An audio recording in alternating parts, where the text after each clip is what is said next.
Hello नमस्कार साथियों, स्वागत है आप सभी एस्पिरेंट्स का इस आइकॉनिक एस्पिरेंट पे। साथियों कैसे हैं आप लोग? आशा करता हूं कि सभी लोग अच्छे होंगे। और इस एनसीईआरटी के सीरीज में एक बार पुनः आप सभी विद्यार्थियों का स्वागत करते हैं।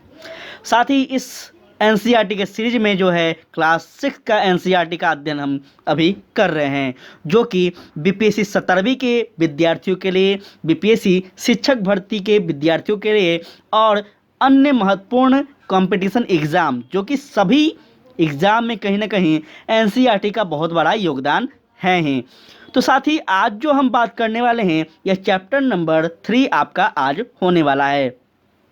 इससे पहले हम एनसीईआरटी क्लास 6 का जो चैप्टर नंबर 1 है उसका हम बात किए थे, उस पर हम बहुत अच्छे ढंग से अध्ययन किए थे, जो कि चैप्टर का नाम है कब, कहाँ और कैसे। उसके बाद सेकंड चैप्टर जो हम पिछले क्लास में अध्ययन किए उसका नाम था आरंभिक जीवन, आरंभिक आदि मानव के बारे में हम अध्ययन किए थे। आज का जो नेक्स्ट चैप्टर होने वाला है साथी, चलिए उस पर चलते हैं। और हो सके तो आप लोग एक बार सेशन को लाइक कर दीजिएगा और हो सके तो शेयर जरूर कीजिएगा प्यारे साथी, क्योंकि यह जो नोट्स है यह बिल्कुल एनसीईआरटी के बुक से लिया गया नोट्स है।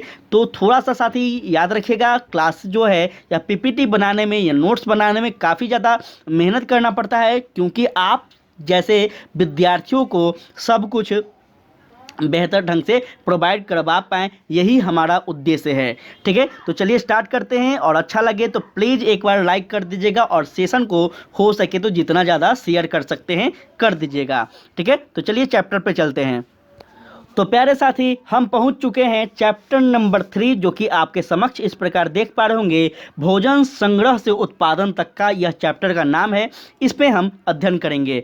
पिछले चैप्टर में आप यह पढ़े हैं कि आदि मानव जो है यह कैसे कैसे अपना विकास किया है, क्या क्या उसका जो आर्थिक जीवन था उस प्रकार से आप अध्ययन किए हैं। जो कि उसका आर्थिक जीवन की अगर हम बात कर लें, सामाजिक जीवन की बात कर लें, तो किस प्रकार से आदि मानव अपने आप को धीरे धीरे समय के अनुसार अपने आप को विकास कर रहे हैं। और इस क्रम में आज का जो अपना अध्ययन करने का जो टॉपिक होगा यह होगा कि आदि मानव जो अब आगे चल के धीरे धीरे विकास करने लगते हैं, तो वो सिर्फ आखेटक पर ही निर्भर नहीं रहते हैं, अब वह भोजन संग्राहक भी बन जाते हैं।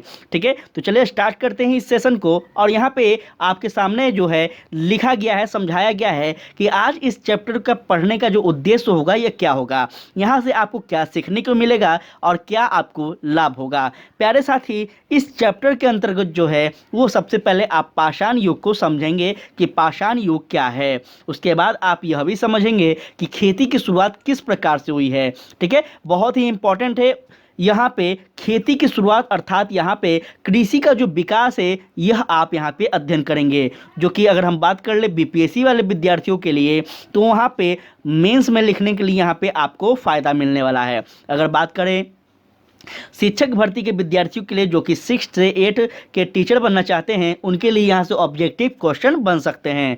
तो ध्यान से सभी लोग सुनिएगा, यहाँ से बहुत कुछ आपको फ़ायदा होगा। उसके बाद हम यहाँ पे तीसरा टॉपिक लेंगे, जो कि पहिए का आविष्कार कैसे हुआ, कब हुआ, किस क्रम में हुआ, ये हम आज के चैप्टर में सीखेंगे। तो सबसे पहले चलते हैं आज नवपाषाण युग को समझने के ओर। साथ ही यहाँ पे समझिएगा, जो नवपाषाण युग है, पहले तो हम आपको कल ही बता दिए हैं कि पाषाण किसको कहते हैं, अर्थात पत्थरों को काल को पाषाण कहते हैं। ठीक है, इतना तो क्लियर होगा। अगर नहीं क्लियर है तो प्लीज़ आपसे रिक्वेस्ट है कि पिछले लेक्चर को देख लीजिए। अब हम समझते हैं कि पाषाण युग के आखिरी चरण को भी हम क्या कहते हैं, नवपाषाण कहते हैं। कल के सेशन में हम आपको बताए थे कि पाषाण युग जो है ये 3 क्रम में बांटे गए हैं। एक आपका पूरा पाषाण, एक मध्य पाषाण और तीसरा जो है इसे हम नवपाषाण कहते हैं। ठीक है, तो हम जो अभी अध्ययन कर रहे हैं साथी, यह तीसरे स्टेप पे कर रहे हैं। और यह तीसरे स्टेप पे जो आप पढ़ते हैं, यहाँ पे पूर्ण रूप से जो मानव था उसका विकास हो जाता है। ठीक है, आगे आप पढ़िएगा तो आपको समझ में आएगा। इस चरण की शुरुआत जो होती है यह आपका 1000 वर्ष पहले हुई थी, याद रखेंगे। ठीक है, और इसी चरण में आदि मानव ने खेती करना प्रारंभ किया था। प्रमुख यहाँ से आपका जो है क्वेश्चन बन सकता है, वेरी वेरी इंपॉर्टेंट है। आपसे पूछे जाएंगे कि आदि मानव जो है या फिर प्रारंभिक जो मानव थे, यह सर्वप्रथम खेती किस चरण में करना प्रारंभ करते हैं? तो आप याद रखिएगा नवपाषाण युग में। आगे बढ़ते हैं तो यहाँ समझिएगा कि नवपाषाण युग और उसमें औजारों का किस प्रकार से प्रयोग किया जाता था। कल हम आपको औजार के बारे में पढ़ाए थे, कई प्रकार के अलग अलग औजार के बारे में कल हम पढ़े थे, तो उसमें से एक औजार यहाँ पे आप समझिएगा। नवपाषाण युग के औजार बहुत छोटे आकार के होते थे, याद रखिएगा, और अत्यंत क्या होते थे? तो सुगढ़ होते थे। ठीक है, पत्थर को बेहतर ढंग से तराशा जाने लगा और कुछ औजारों में हैंडल, याद रखिएगा कल भी हम आपको बताते हैं, हैंडल लगाए भी जाने लगे। जैसे जैसे देखिए पत्थरों का जो औजार होता था उसका जैसे जैसे धीरे धीरे विकास होते गया, उन पत्थरों से अलग अलग आकार में अलग अलग प्रकार के औजार बनाए गए। ठीक है, आप देखते होंगे कि कोई भी प्रारंभ में भी अगर कोई यंत्र बन रहा है, कोई मशीन बन रहा है, तो उस मशीन का धीरे धीरे क्या होता है, जैसे जैसे उस मशीन में आप देखते होंगे तो हर वर्ष कुछ ना कुछ बदलाव होते होंगे। आप जैसे देखते होंगे कि इस वर्ष जो है कोई फ़ोन आप लिए, उसी फ़ोन में आप देखेंगे कि अगले साल कोई और फीचर्स आ गया, कोई और नया सिस्टम आ गया। तो इस तरह से आप समझ सकते हैं कि यहाँ पे भी औजारों में जो है धीरे धीरे समय के अनुसार क्या हुआ, उसके आकार में और उसके जो स्ट्रक्चर है, इन सभी चीज़ों में बदलाव होते गए हैं। आगे बढ़ते हैं, यहाँ ध्यान दीजिएगा। नवपाषाण युग के पूरा स्थल के मतलब कल ही हम आपको बताए हैं कि पूरा स्थल का मतलब वो स्थल होता है जहाँ से पुरातात्विक साक्ष्य हमें प्राप्त होते हैं। यह जो पूरा स्थल है प्यारे साथी, यह सबसे पहले आता है बुर्जहोम, बहुत इंपॉर्टेंट है बुर्जहोम और गुफ क्राल। यह जो दोनों स्थान है यह जम्मू और कश्मीर में पड़ता है, याद रखेगा। और कई बार यह प्रश्न पूछे गए हैं कि बुर्जहोम से क्या प्राप्त हुए हैं। आगे हम आपको बताएंगे कि बुर्जहोम से क्या क्या प्राप्त हुए हैं नवपाषाण काल में। उसके बाद जो दूसरा स्थान है यह मेहरगढ़ है, जो कि पाकिस्तान में वर्तमान में पड़ता है, याद रखेगा। और यह जो चिरांत है यहाँ आपका बिहार के कहाँ, तो सारण जिला में पड़ता है, याद रखिएगा। यहाँ से क्वेश्चन आपसे पूछे जा सकते हैं जो भी बिहार के विद्यार्थी हैं। ठीक है, उसके बाद आपका नेक्स्ट को आता है, नेक्स्ट स्थान जो है यह है आपका दाओजली हैंडिंग जो है ये पूर्वोत्तर भारत में पड़ता है, याद रखिएगा। उसके बाद कोल्हिंडवा है जो कि उत्तर प्रदेश में पड़ता है, और हल्लूर या फिर हम कह ले आपका पयम्पली जो दक्षिण भारत में यह स्थान है। चलिए एक एक करके इन स्थानों के बारे में हम समझते हैं। आप यहाँ पे देख पा रहे होंगे यह भारत का मैप है। आप अगर बात करें मेरा एनसीईआरटी पढ़ाने का, तो हम साथी हर प्रयास कोशिश कर रहे हैं, चाहे आपको पॉलिटी के रूप में हो, चाहे आपको इतिहास के रूप में हो, या फिर आपको ज्योग्राफी के रूप में हो। हम तीनों सेक्शन को आपको इतिहास के खंड में समझाने का प्रयास कर रहे हैं। ठीक है, तो यहाँ समझिएगा कि जो इतिहास का भौगोलिक, अगर हम नवपाषाण काल के भौगोलिक क्षेत्रों की बात कर लें तो यहाँ पे आप देख सकते हैं। और याद रखिएगा नवपाषाण काल को साथी न्यूलिथिक एज भी कहते हैं। ठीक है, पूरा पाषाण को क्या कहते थे, तो पेलियोलिथिक एज कहते थे, याद रखिएगा। यहाँ पे अगर आपसे पूछा जाए तो याद रखेंगे, यहाँ पे देख सकते हैं आप पय्यामली जो स्थल है यह कहाँ है, तो दक्षिण, अभी आपको बताए थे दक्षिण में, वो भी तमिलनाडु का एक क्षेत्र है, यहाँ पे आप याद रखिएगा। उसके बाद आपका हल्लूर कहाँ है, तो यहाँ देख सकते हैं, यहाँ क्या है, यह केरल का क्षेत्र है। ठीक है, पूरा इमेज क्लियर हो रहा होगा, आपका ज्योग्राफी यहाँ पे क्लियर हो पा रहा होगा। उसके बाद आपका क्या है, तो कोल्हिडवा कहाँ है, तो ये देखिए ये कौन सा जगह है, आप बताइए खुद कॉमेंट करके ये कौन सा क्षेत्र है। यह आपका हो गया कहाँ, तो यहाँ पे राजस्थान है, यहाँ पे महाराष्ट्र है, और यह मध्य प्रदेश है। तो ये कहाँ पे है, आप अपने आप से कमेंट करके बताइएगा। ठीक है, उसके बाद यहाँ पे धोलाली हांडी जो है यह कहाँ है, तो पूर्वोत्तर भारत में है। ठीक है, यहाँ पे कौन से राज्य हैं ये आप खुद बताना है। उसके बाद चिरांद कहाँ है, तो ये वर्तमान में बिहार के सारण जिला में पड़ता है। यहाँ से आपको ज्योग्राफी का पूरा तरह से मैप क्लियर हो गया होगा। तो हम आगे बढ़ते हैं। अब हम यहाँ पे बात करेंगे प्यारे साथी कि कृषि के पूरा अवशेष कहाँ कहाँ से प्राप्त किए गए हैं नवपाषाण काल में। तो सबसे पहले कृषि के जो साक्ष्य हमें प्राप्त होता है नवपाषाण काल का, वह मेहरगढ़ से प्राप्त होता है। मेहरगढ़ जो है यह वर्तमान में पाकिस्तान में पड़ता है, याद रखिएगा। आपसे क्वेश्चन पूछा जा सकता है कि मेहरगढ़ जो है यह वर्तमान में कहाँ पड़ता है, तो याद रखेंगे पाकिस्तान में। मेहरगढ़ से जो हमें साक्ष्य प्राप्त हुए हैं कृषि के, उसमें सबसे पहले गेहूं प्राप्त होता है, साथ ही याद रखिएगा जौ प्राप्त होता है और भेड़, बकरी तथा मवेशी प्राप्त होते हैं। ठीक है, उसके बाद हम बात करते हैं नेक्स्ट स्थान की, वह है आपका कोल्हिडवा। कोल्हिडवा जो कि उत्तर प्रदेश में है और यहाँ से आपका क्वेश्चन कंफर्म पूछे जाएंगे क्योंकि ये भारत के क्षेत्र में आता है। यहाँ से जो प्राप्त हुए हैं चावल के सबसे पहले साक्ष्य यहाँ से प्राप्त होते हैं। उसके बाद यहाँ से जानवरों की हड्डियों के टुकड़े भी हमें देखने को मिलता है। फिर हम आगे बढ़ते हैं तो आपका महागढ़वा पड़ता है। महागढ़वा भी आपका उत्तर प्रदेश के क्षेत्र ही पड़ता है और यहाँ से भी आपको चावल, मवेशी, जो कि मवेशी किसे कहते हैं तो पशुओं की पैरों के निशान को हम मवेशी जो है वो पशुओं के समूह को कहते हैं, पशुओं कहते हैं। तो मवेशियों के जो है पैरों के निशान यहाँ से प्राप्त किए गए हैं। अर्थात यहाँ से समझ सकते हैं आप कि जो पुरातात्विक स्थल की जो खोज करते हैं, जो पुरातात्विक विभाग में जो व्यक्ति होते हैं, उन सभी ने इस साक्ष्य के आधार पर यह अनुमान लगाया है कि यह जो महागढ़वा है उत्तर प्रदेश का क्षेत्र, यहाँ से मवेशी भी यहाँ से पाए जाते थे क्योंकि यहाँ पे क्या मिला है तो पशुओं के पैरों का निशान मिला है। उसके बाद जो आपका चौथा स्थान है यह है आपका गुफक्राल। गुफक्राल जो कि कश्मीर में पड़ता है, अभी जस्ट हम आपको बताए थे। और यहाँ से जो आपको कृषि के साक्ष्य मिले हैं यह आपका गेहूं और दाल है।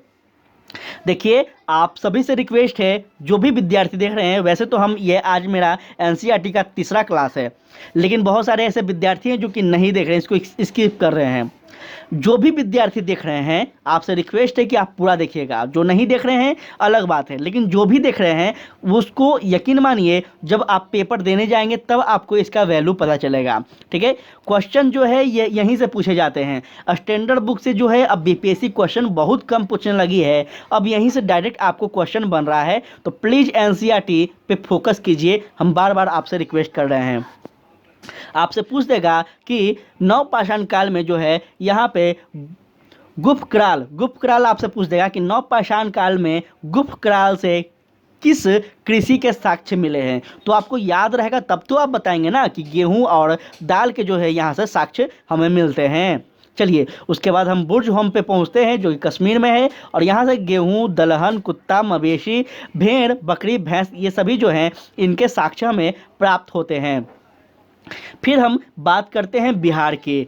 बिहार के चिरांद जिला में जो है, साथ ही सारण जिला वर्तमान में, यहाँ पे गेहूं एवं हरे चने, जौ, भैंस और बैल, याद रखिएगा महत्वपूर्ण है। आपसे दे देगा कि बिहार के चिरांद में, ठीक है, बिहार के चिरांत में नवपाषाण काल के अवशेष क्या क्या मिलते हैं। आपसे देगा गेहूं, आपसे देगा हरे चने, आपसे देगा जौ, आपको देगा भैंस, बैल। इनको याद रखिएगा तभी देगा। अब बैल के जगह आपको कुत्ता दे देगा, बैल के जगह आपको बाघ देगा, तो यहाँ पे आप गलती कर दीजिएगा। इसलिए हम बता रहे हैं कि ये चीज़ आपको याद रहना चाहिए। नेक्स्ट स्थान की हम बात करें साथी, तो नेक्स्ट है आपका हल्लूर जो कि आंध्र प्रदेश में पड़ता है और यहाँ से जो कृषि के साक्ष्य प्राप्त हुए हैं इसमें याद रखिएगा सबसे पहले ज्वार हमें यहाँ से देखने को मिलता है। उसके बाद बाजरा, मवेशी कुछ प्राप्त होते हैं जिसमें भेड़, जंगली सुअर, ये सभी कुछ मवेशियाँ हैं जो कि यहाँ से हमें प्राप्त होते हैं इसके साक्ष्य। नेक्स्ट जो स्थान है यह है आपका पयम्बली से जो है आंध्र प्रदेश में पड़ता है। यहाँ से काला चना और ज्वार, बाजरा, मवेशी, इसमें भेड़ और जंगली सुगर भी यहाँ से प्राप्त होते हैं, याद रखिएगा। ये सारे के सारे चीज़ आपको रिक्वेस्ट है कि याद रखिएगा। हम लगातार आपको टेलीग्राम पे पीडीएफ भी दे रहे हैं ताकि आपको कोई परेशानी ना हो। चलिए अब समझते हैं हम कि खेती की शुरुआत कैसे हुई। यहाँ तो आप समझ गए कि किस प्रकार से नवपाषाण काल का विकास हुआ है और किस प्रकार से जो है यहाँ पे अलग अलग क्षेत्रों में कृषि पाए गए हैं। अब हम समझेंगे कि खेती की जो शुरुआत होती है इसका जो इतिहास है क्या है।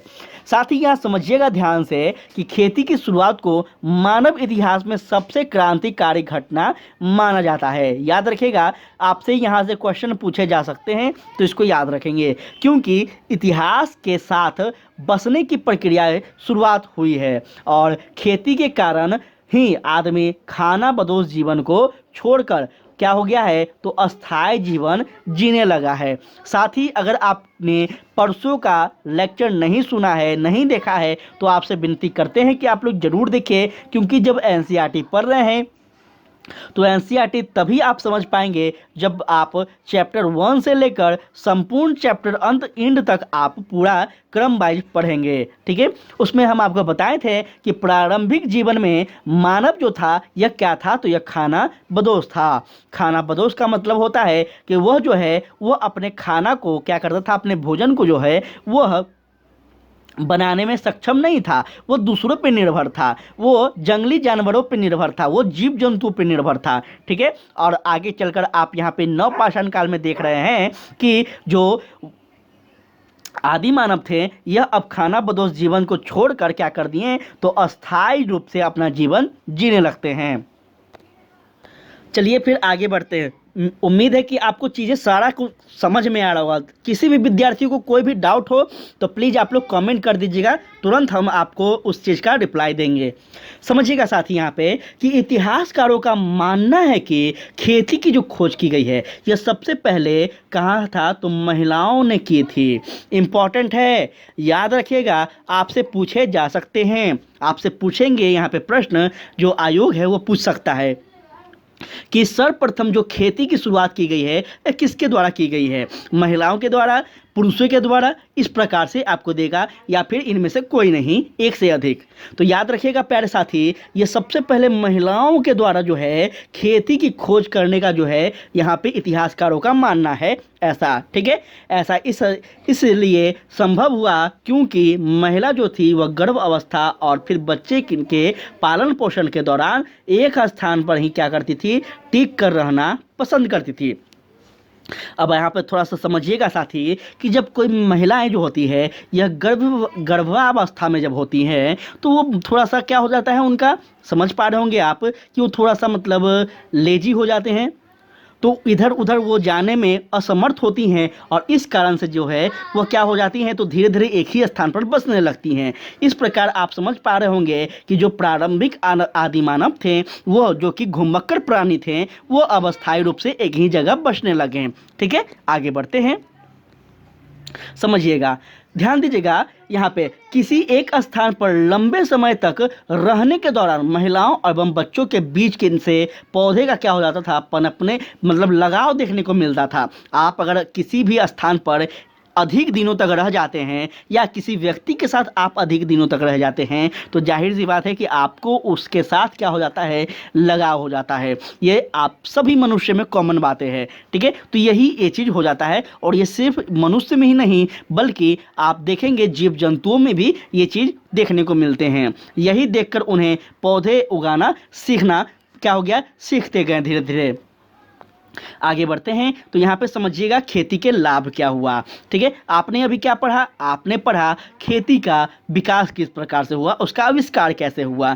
ठीक है, अब आप समझेंगे कि इसका खेती का जब हम विकास हो चुका है तो इसका लाभ क्या हुआ, क्या आदि मानव को इससे लाभ हुआ जो कि आगे चलकर ये खेती धीरे धीरे बढ़ते ही गए। समझिएगा प्यारे साथी, खेती से भोजन की आपूर्ति बेहतर होने लगी। ध्यान दीजिएगा, यहाँ पे जो व्यक्ति, जो मानव पहले दूसरे के भोजन पर निर्भर थे, जो मानव पहले जीवों की हत्या करके उसे कच्चा खा जाते थे, वही मानव अब धीरे धीरे खेती करने लगे और उस खेती से जो फल प्राप्त हो रहे थे उसे अब वह भोजन में क्या करने लगे, अपना पूर्ति करने लगे।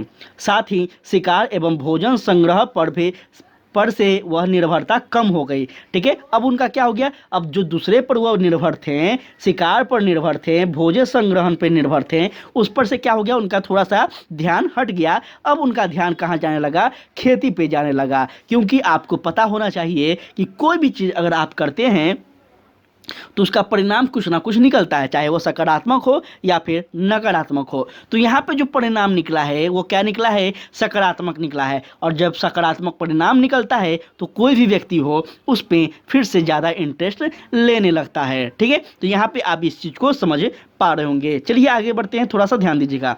हम जानते हैं कि किसी भी पौधे ध्यान दीजिएगा, हम जानते हैं कि किसी पौधे को फल और बीज दोनों में महीने लग जाते हैं। वेरी वेरी इंपॉर्टेंट है।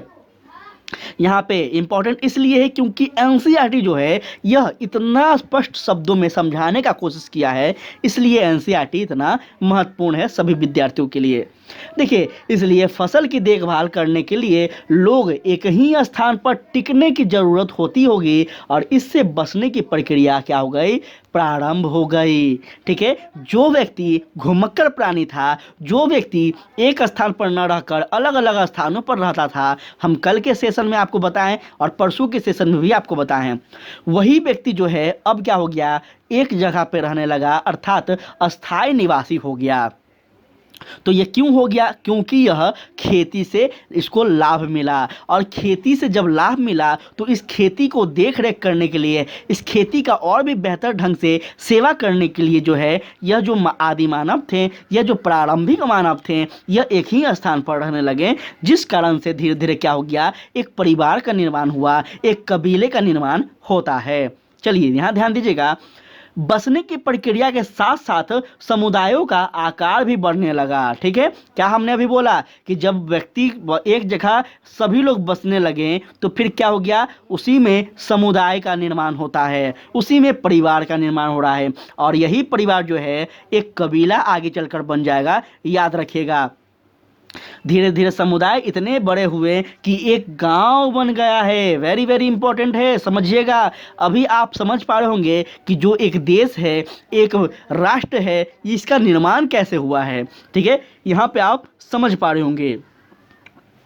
गांव उस जगह को कहते हैं जहां लोग मुख्य रूप से क्या करते हैं, तो व्यवसाय या फिर कृषि करते हैं। ठीक है, आगे बढ़ते हैं। ये सभी जो लाइन है एनसीईआरटी का है, याद रखिएगा, मेरा इसमें कोई योगदान नहीं है, मेरा बस योगदान यही है कि हम अपने शब्दों में आपको समझा पा रहे हैं। ध्यान दीजिएगा, जो लोग प्रकृति से अधिक निकट रहते थे और आज भी शिकार, भोजन संग्रह तथा कृषि जैसे पुराने तरीके से जीवन चलाते हैं, उन्हें हम क्या कहते हैं, तो जनजातीय या फिर आदिवासी कहते हैं। ठीक है, अपने देश में आप पढ़ते होंगे कि जनजातीय समुदाय, जनजातीय आंदोलन आप पढ़ेंगे। ठीक है, तो वहाँ पे आप देखेंगे साथी ये जनजाति कौन है, या फिर आप जब देखते होंगे कि हमने अपने भारतीय संविधान में जो है कुछ आरक्षण के प्रावधान किए गए हैं। तो क्यों किए गए हैं, इसको अभी कभी हम आरक्षण पे एक बेहतर लेक्चर लेकर आएंगे, फिलहाल यहाँ पे समझिएगा। तो आरक्षण का प्रावधान किया क्यों गया है, क्योंकि जो ये जनजाति थे यहाँ पे जो है ये लोग बहुत क्या थे, तो समाज से पिछड़े थे। पिछड़े का मतलब आप देख पा रहे होंगे कि यह जो है वर्तमान स्थिति में भी आप बहुत सारे क्षेत्रों में देखेंगे कि आज भी वो जो है वहाँ पे शिक्षा की कमी है, वहाँ पे स्वास्थ्य की कमी है, और आज भी वो कई ऐसे जनजाति हैं जो कि भोजन संग्राहक हैं और वह कृषि पर निर्भर हैं, वह शिकार पर निर्भर हैं। तो इन प्रजातियों को अल्पसंख्यक से लेकर क्या हो रहे हैं, बराबरी में लाने के लिए, ठीक है, समानता दिलाने के लिए जो है उनके लिए कुछ विशेष प्रावधान हमारे संविधान में किए गए हैं, याद रखिएगा। आगे बढ़ते हैं, ध्यान दीजिएगा। जब जरूरत से अधिक भोजन मिलने लगा तो लोगों को इतना खाली समय मिलने लगा होगा कि वे अपने बौद्धिक विकास पर ध्यान दे दें और इस वैज्ञानिक कला और भाषा की क्षमता का विकास हो गया। वेरी वेरी इंपॉर्टेंट, आप यहाँ पे समझ पा रहे हैं कि किसी भी मानव जाति का निर्माण कैसे हुआ। आज जो हम अपने बातों को आपके सामने रख पा रहे हैं, आप हमें सुन पा रहे हैं, आप अपने बातों को किसी के समक्ष रख पा रहे हैं, यह इसका विकास जो हुआ है यह कैसे हुआ है आप यहाँ पे समझ पा रहे होंगे। चलिए यहाँ पे देखते हैं जनजातीय का लक्षण क्या होता था। साथ ही जनजातीय के जो लक्षण होते थे, इसमें जनजाति के सदस्य छोटे समूह में रहते थे, याद रखिएगा, और जनजाति किसी जंगल के नज़दीकी रहते थे क्योंकि उनका जो निवास होता था वो जंगल होता था। आप पढ़ेंगे आधुनिक इतिहास, तो आधुनिक इतिहास में आप पढ़ेंगे संथाल आंदोलन, मुंडा आंदोलन, ऐसे ऐसे बहुत सारे आंदोलन है। ठीक है, तो ये आंदोलन जो होता है क्यों होता है, क्योंकि अंग्रेजों के द्वारा जो है इस जंगलों की कटाई की जाती है, और जंगल जो है ये जनजातियों का क्या होता है, निवास स्थान होता है। ठीक है, इसलिए आप पढ़ेंगे आगे कि उस प्रकार से क्या होता है जब उनका घरों पे खतरा मंडराता है, जब उनका घरों की कटाई होता है, तो कोई भी जाहिर सी बात है कि वो विद्रोह करेगा ही।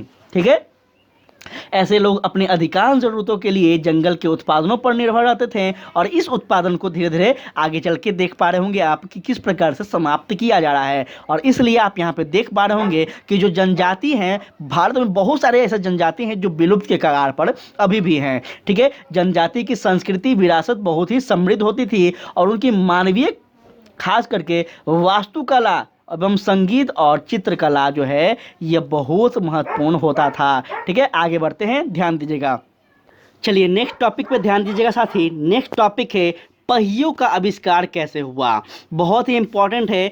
अभी आपने देखा कि किस प्रकार से जो है अलग अलग चीज़ों का आविष्कार किया गया है और मानव जाति का जो हम कह लें उनके जीवन की जो स्थिति है किस प्रकार से एक बेहतर बनते जा रही है। इसमें अब देखेंगे आप कि मानव जाति के जो जीवन में वो पहियों का किस प्रकार से उनका योगदान रहा है, पहियों का क्या उसमें रोल रहा है, इसका आप यहाँ पे अध्ययन करेंगे।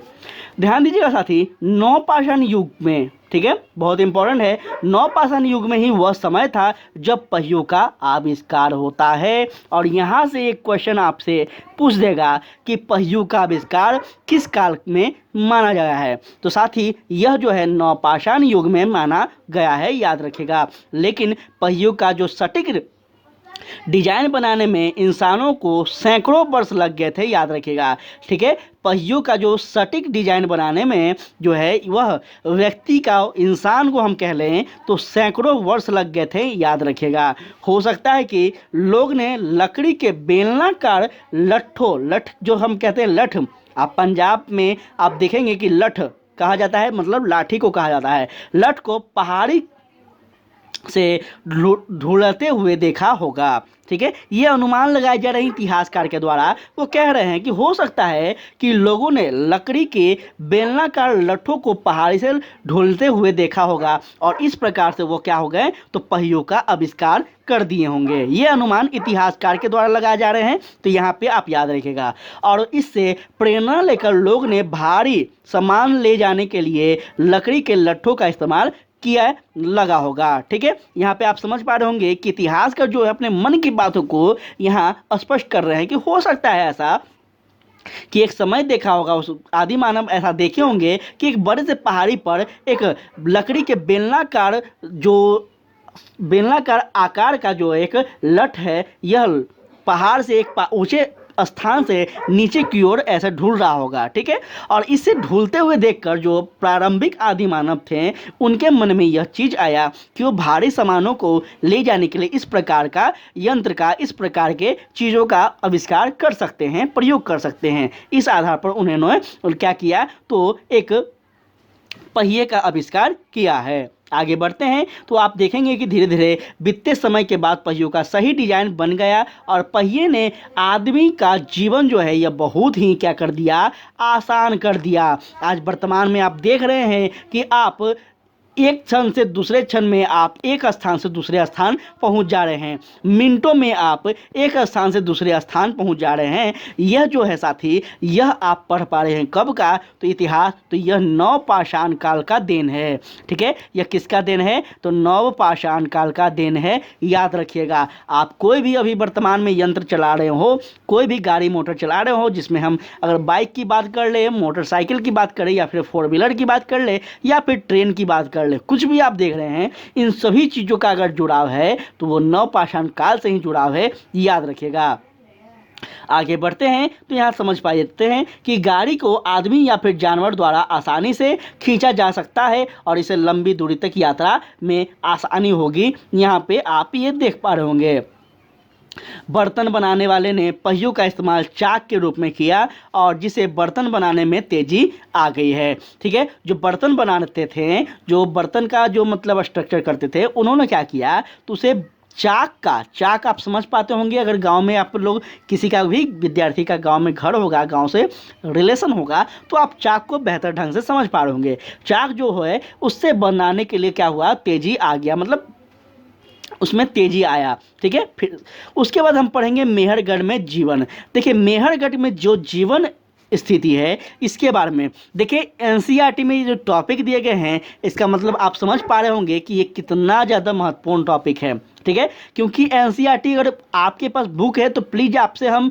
लगातार डेली बोलते हैं कि आप लोग एक बार बुक है तो देख लीजिए, ताकि आपको भरोसा हो जाए कि जो हम आपको कंटेंट दे रहे हैं वो कंटेंट आपके लिए बिल्कुल सटीक और इम्पॉर्टेंट है। साथ ही मेहरगढ़ जो है यह बोलन दर्रे के पास स्थित एक भरा क्या है, भरा समतल मैदान है। अब आप बहुत सारे विद्यार्थी में से कुछ विद्यार्थियों को परेशानी हो रहा होगा कि दर्रा क्या होता है। प्यारे साथी, दर्रा हम उसे कहते हैं जो बड़े बड़े पर्वतों के बीच, बड़े बड़े जैसे बड़े बड़े ये पर्वत है, ठीक है, बड़े बड़े दो पर्वतों के बीच का जो मार्ग होता है इसे हम दर्रा कहते हैं। यह स्थल मार्ग को हम क्या कहते हैं, दर्रा कहते हैं, जो कि दो पर्वतों के गांठ के बीच से मार्ग निकलते हैं, इसे हम दर्रा कहते हैं। ठीक है, इस पूरा स्थल में से मकान, बर्तन, जानवर की हड्डियों एवं कब्रों के भी अवशेष हमें प्राप्त होते हैं।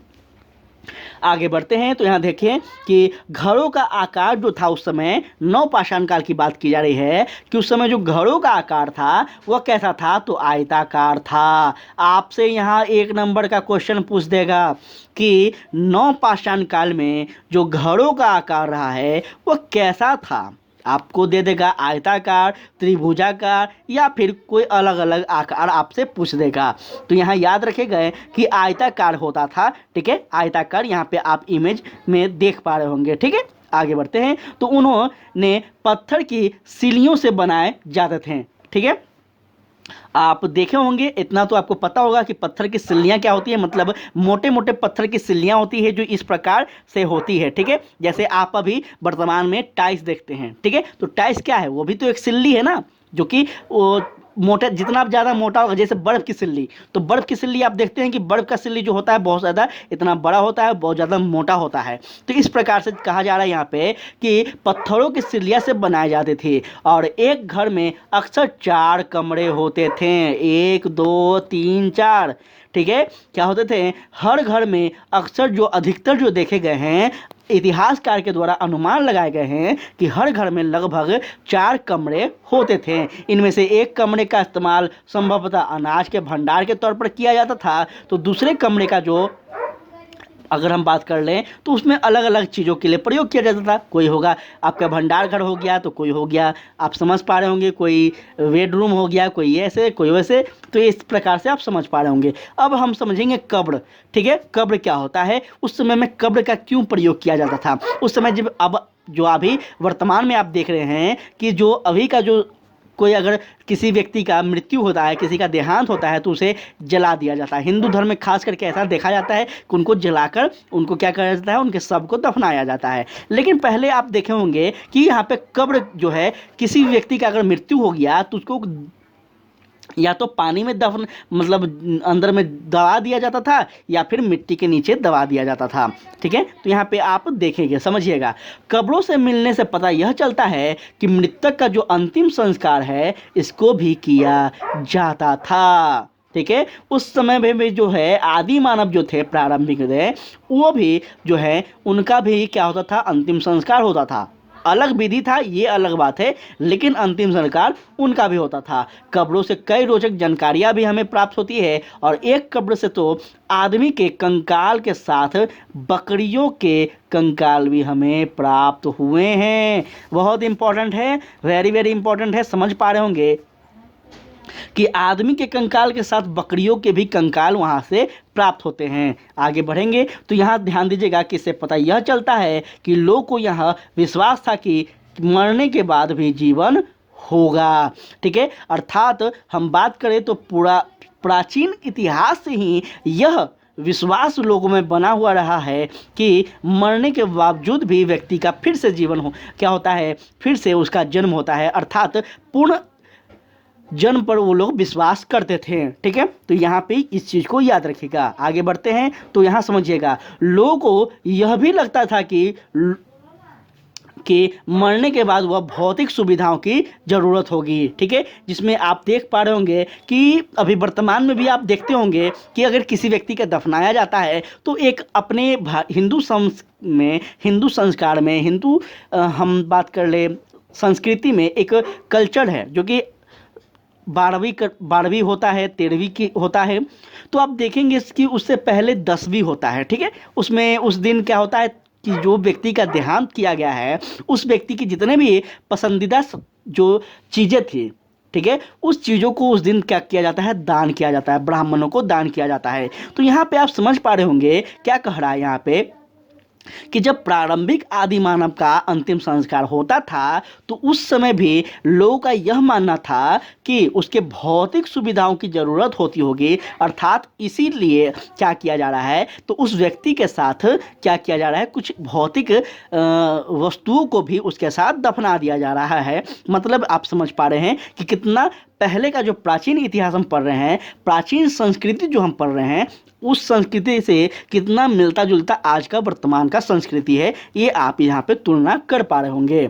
चलिए आगे बढ़ते हैं। तो यहाँ पे समझिएगा क्या है, तो नेक्स्ट टॉपिक है आपका दाओजली हैंडिंग। यह क्या होता है, तो यह एक पुरास्थल ब्रह्मपुत्र घाटी में प्राप्त किए गए एक पुरास्थल है, ठीक है। पुरास्थल का मतलब तो हम कई बार बता दिए हैं आपको कि वहाँ स्थल जहाँ पे साक्ष्य प्राप्त हुए हैं, वही साक्ष्य जो यहाँ पे दाओली हैंडिंग में यह साक्ष्य प्राप्त हुए हैं। यहाँ से खड़ल और मूसल भी मिले हैं, ठीक है। मूसल तो आपको पता ही होगा, जो कि इस प्रकार से होते हैं मूसल, ठीक है, इस प्रकार से होते हैं और इसमें एक बड़े से डंडे से ऐसे मतलब थोड़ा जाता है, जो कि इसमें खास करके मसाला वगैरह यहाँ पे मूसल में थोड़ा जाता है, ठीक है। यहाँ से जेडाइट नामक का पत्थर भी मिला है और यह एक हरे रंग का पत्थर होता था जिसे औजार बनाने के लिए प्रयोग किया जाता था। चलिए बढ़ते हैं आगे। तो यहाँ देखिए, इतिहासकारों का मानना है कि जेडाइट चीन से आया है, ठीक है। अब आपसे पूछ देगा कि जेडाइट जो पत्थर है यह कहाँ से हमें प्राप्त होते हैं, तो साथ ही यह आपको दाओजली हैंडिंग से प्राप्त होते हैं। और यह कब प्राप्त होते हैं, तो नवपाषाण काल में प्राप्त होते हैं। आगे बढ़िए, ठीक है। इससे यह पता चलता है कि लोगों का संपर्क दूसरे स्थान के लोगों के साथ भी होगा। मतलब आप यहाँ पे क्या पढ़ रहे हैं, तो यहाँ पे आप व्यापारिक संबंधों को भी पढ़ पा रहे होंगे, ठीक है।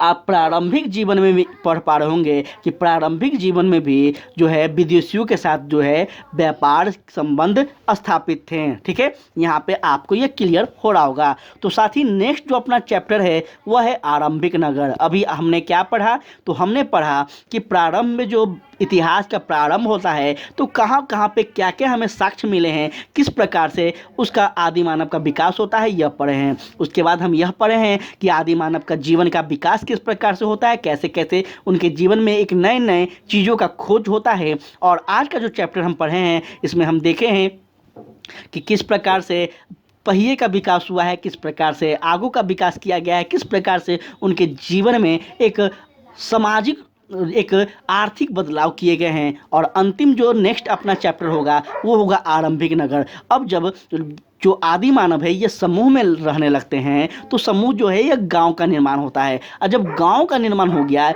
तो यही एक क्या हो गया, नगर बन गया है। और इस नगर को हम नेक्स्ट चैप्टर में कवर करेंगे, ठीक है। तो उम्मीद करते हैं कि आज का लेक्चर जो है बहुत औंधा होगा, बहुत बेहतर होगा और सारे विद्यार्थी को समझ में आ रहा होगा। इसका पीडीएफ आपको टेलीग्राम पे मिलेगा, तो प्लीज़ टेलीग्राम को ज्वाइन कीजिए। लिंक डिस्क्रिप्शन में दिए गए हैं। किसी विद्यार्थी को कोई दिक्कत हो तो हमें व्हाट्सअप कीजिएगा, व्हाट्सअप नंबर भी आपको नीचे में मिल जाएगा। साथ में याद रखिएगा कि अगर अच्छा लगा है तो प्लीज़ एक बार लाइक कीजिए साथी, क्योंकि बहुत ज़्यादा मेहनत लगते हैं, कसम से बोल रहे हैं बहुत मेहनत लगता है। तो एक बार लाइक कीजिए और कॉमेंट जरूर कीजिए, अच्छा लगे तो शेयर कीजिए, अधिक से अधिक विद्यार्थियों तक पहुँचाइए। यही मेरा कामना है, आप सभी से विनती है, रिक्वेस्ट है। जय हिंद, जय भारत।